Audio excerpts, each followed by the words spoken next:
ഒന്നാമത് അനൗൺസ്മെൻറ്റ് വന്നില്ലല്ലോ. ഒരു സീറ്റും ഔദ്യോഗികമായിട്ട് അനൗൺസ് ചെയ്തിട്ടില്ല.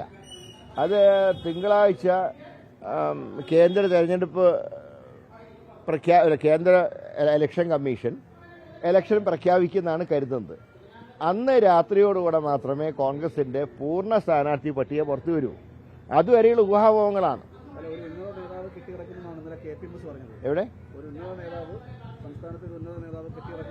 ഇല്ല, അങ്ങനത്തെ ഒരു തീരുമാനം വന്നില്ലല്ലോ.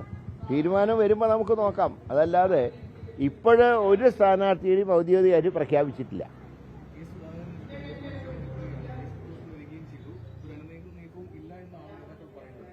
അല്ല, അദ്ദേഹം കേന്ദ്ര നേതൃത്വത്തിൽ സംസാരിക്കുന്നുണ്ട്. പൊതുവെ എടുത്ത തീരുമാനം കഴിഞ്ഞ കുറച്ച് കാലങ്ങളായി MP-മാർ മത്സരിക്കേണ്ട എന്നുള്ള തീരുമാനമാണ് കേന്ദ്ര നേതൃത്വം കൈക്കൊണ്ടിട്ടുള്ളത്. പിന്നെ ആസാമിലെ ഗൗരവ് ഗൊഗോയ് മത്സരിക്കുന്ന അദ്ദേഹം കോൺഗ്രസിന് ഭൂരിപക്ഷം കിട്ടിയാൽ മുഖ്യമന്ത്രിയാവാൻ വേണ്ടി ആണ് കോൺഗ്രസ് അദ്ദേഹത്തിനെ സംസ്ഥാന രാഷ്ട്രീയത്തിലേക്ക് അയക്കുന്നത്. മറ്റൊരിടത്തും MP-മാർ നിയമസഭയിലേക്ക് മത്സരിക്കുന്നില്ല.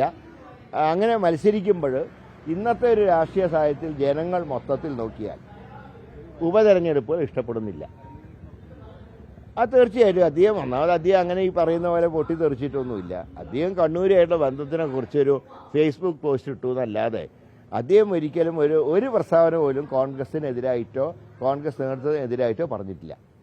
അതുകൊണ്ട് അത് ഉള്ള കാര്യങ്ങളൊക്കെ സെറ്റിൽ ചെയ്തുകൊണ്ട് സ്ഥാനാർത്ഥി പട്ടിക പുറത്തു വരുമ്പോൾ പാർട്ടി ഒരു മനസ്സോടുകൂടെ പാർട്ടി മുന്നോട്ട് നീങ്ങും.